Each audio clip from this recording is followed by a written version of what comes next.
Sketching is the foundation of practically all types of drawing, and it is one of the first skills you should learn as an artist. That's why today I'd like to share some tips that will teach you how to sketch.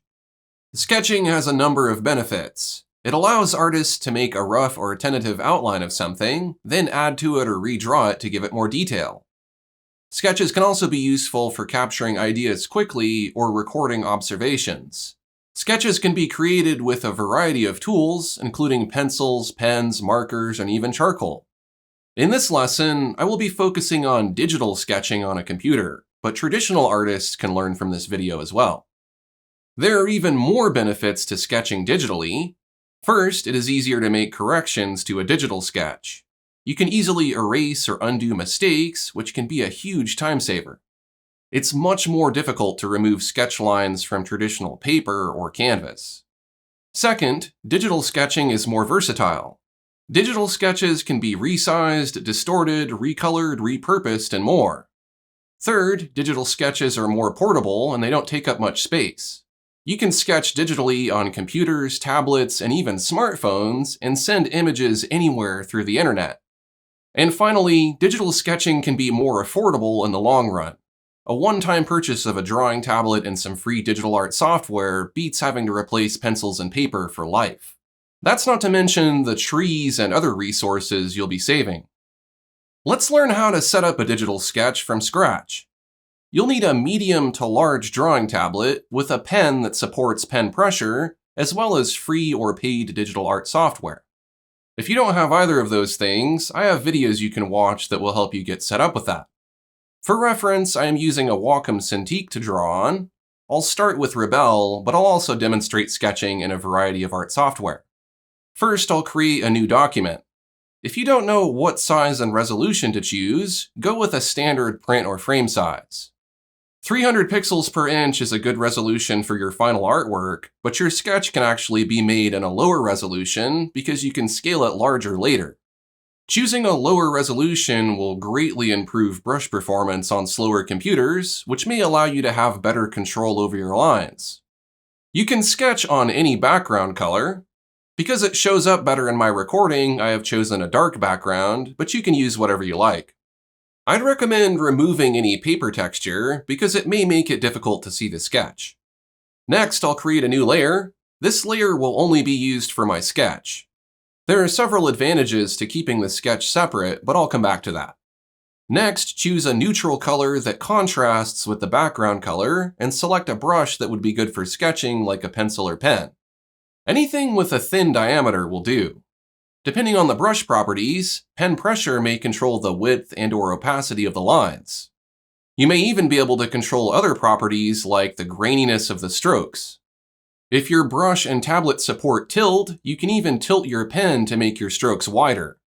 I tend to press firmly when I draw, while other artists might press lightly, so I would recommend taking some time to calibrate your pen pressure and maybe even customize some brushes for sketching so that they feel natural to you. Before we get into sketching anything, it would be good to at least familiarize yourself with proper drawing techniques. For instance, drawing from the elbow rather than the wrist or fingers. This can make it easier to draw straight lines and smoother curves. This is only possible if you have a large enough tablet to support large gestures. There are several ways to hold your pen. Some artists like to hold it near the tip, while others might hold it more vertically. If you're holding it more vertically, you may want to adjust the tip tilt so that it becomes easier to control. It's okay to rest your hand on your tablet, but if that causes multi-touch to become active, you may want to disable it while sketching. Resting your hand will allow you to hover your pen tip above the tablet surface. This will give you better control over pen pressure. Anchoring your palm on the tablet, then using it as a pivot point works well to draw curves. And dragging your palm on the tablet adds friction, which can help to stabilize your lines. If you have a very shaky hand, you can try adding some brush stabilization, but I would avoid adding too much because it can make your brush less responsive and harder to draw with for sketching. I'd disable stabilization, or at least use a very low setting that doesn't slow down the brush. I'd like to keep this lesson focused on sketching, but I have more videos you can watch if you want to learn more about proper drawing technique. Now that you have an idea of how to work with your pen, let's start using it to sketch. Many inexperienced artists try to draw linearly as if they're trying to trace the finished drawing. But a better way to draw is to combine simple shapes to create complex objects. Everything you see is made of primitive shapes or a combination of them, without exception.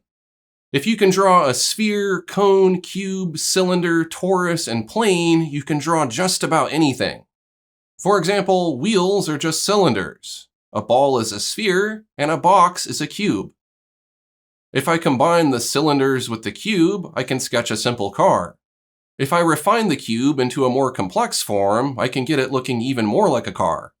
Even people are made from primitive shapes, mostly spheres and cylinders. These aren't finished drawings, they're just the framework or the skeletons. I can add detail over these later. Notice how I'm using a light touch to get very low opacity while I sketch. By slowly building up opacity, I can better visualize what I'm trying to draw. I can ignore the lines I don't like and make the areas I do like stronger. Little by little, I can begin to sculpt the sketch into the shape I want.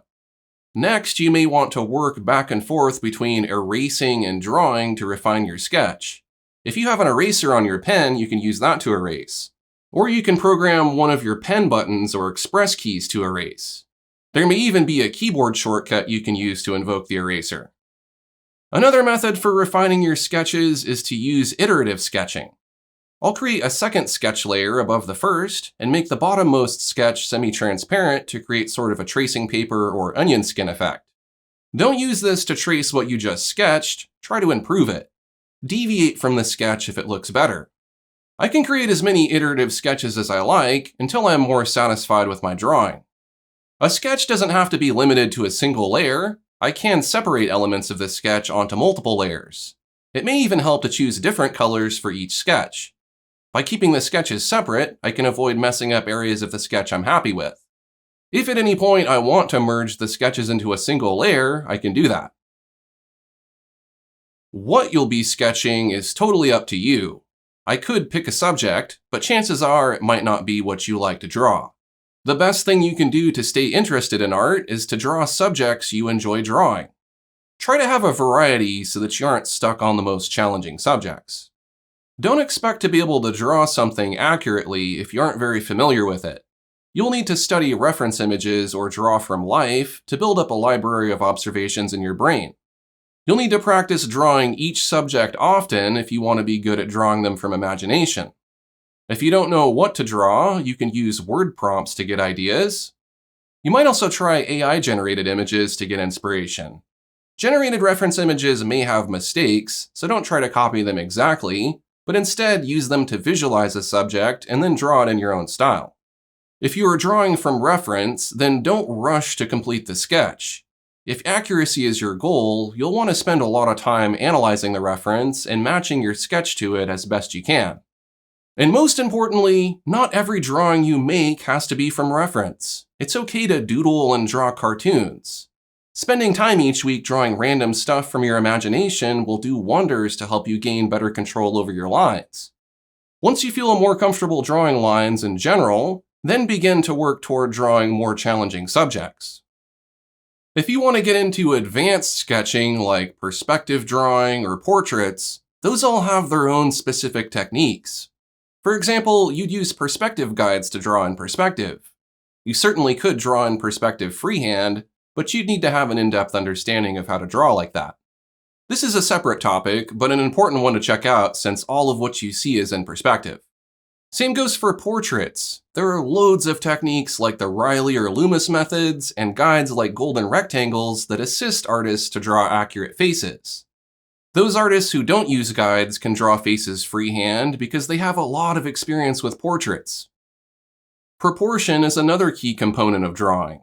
A character who is 3 heads high looks a lot different from one who is 8 heads high. Some proportions can be modified or exaggerated, but if you're going for realism, your sketch needs to capture the proportions of your subject accurately.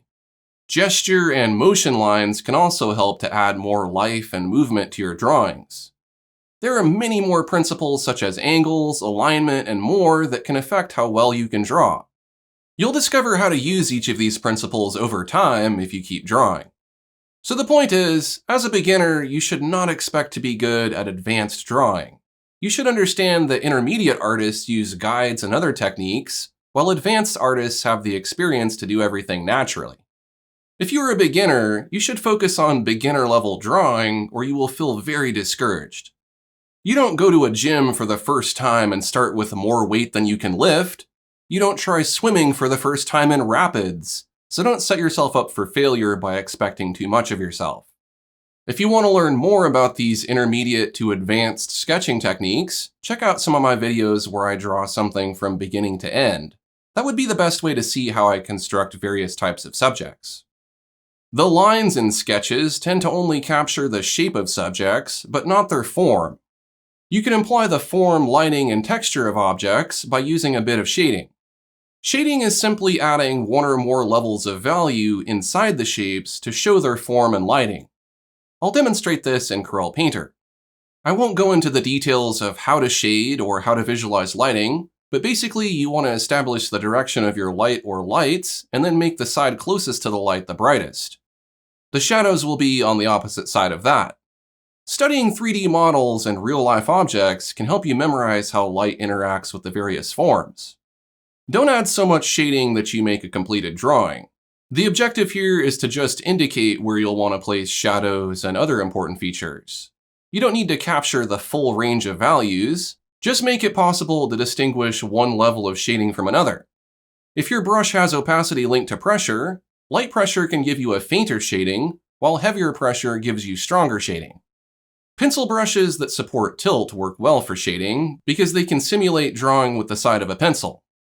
This may give your shading less opacity and more grain, which can help to differentiate the shading from the lines. You can even add contour lines to the shaded areas if it helps you better understand later what to do there, but it will usually suffice to just outline the boundaries of a shadow, then fill it quickly and loosely. What makes digital art so enjoyable is that you don't have to feel stressed about making mistakes. For the most part, you can fix nearly anything in digital art if you have the skills and patience. Most mistakes are easier to fix if you identify them during the sketching phase, but you can still make corrections up until the end of the painting. First, you can transform and distort sketches to make adjustments rather than erase and redraw. For example, I can move the position of the sketch, enlarge or reduce it, rotate it, or flip it horizontally. I can even stretch the proportions and distort it into perspective. Using grids and other guides might help you better visualize the proportions and perspective. You don't have to transform the entire sketch, you can select a specific area and adjust only that. You can even use distortion tools like liquefy, bulge, and pinch to make more localized tweaks to the sketch. You can also duplicate parts of your sketch to make it faster to create repeating objects. These objects can even be automatically aligned and distributed, so you don't have to rely on guides. In order to know when your sketch is complete, it's important to differentiate between a sketch and a drawing. A sketch is usually an intermediate step in the artistic process, whereas a drawing is the final result. Though visually, there may not be a whole lot of distinction between the two. Artists may create loose drawings that resemble sketches, or very detailed sketches that look like completed drawings. It's really up to the artist to define the phase the artwork is in. In this video, I'm focusing on sketching as an intermediate step, so I don't care to spend too much time adding details to my sketch that aren't necessary. I prefer to build up details like form, lighting, and texture during the painting process. Overdeveloping a sketch just wastes time since you might end up painting over those details or changing them. Likewise, underdeveloping your sketch may result in artwork that is out of proportion or full of mistakes. Because you are working digitally, you have a lot of flexibility, and even if you do make a mistake in your sketch, you can correct it later. If you do make a mistake you can't fix, that's okay. Mistakes are the best way to learn what you did wrong, which will help you to do better next time. Not every sketch will be a success. The act of sketching can sometimes help you determine if a painting is practical to create or not. It's okay to start over on a sketch or abandon the idea for something else. It's better to waste a little time sketching than a lot of time working on a painting you aren't happy with. It would also be good to understand that a sketch is not the finished artwork. It should look very loose and unfinished. As you can see, these rough sketches I made can become very detailed paintings. Once you're ready to turn your sketch into a finished piece of art, there are a few things you'll want to do first.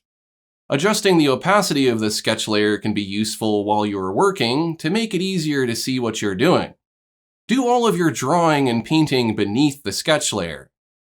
If you need to hide the sketch periodically, feel free to do that.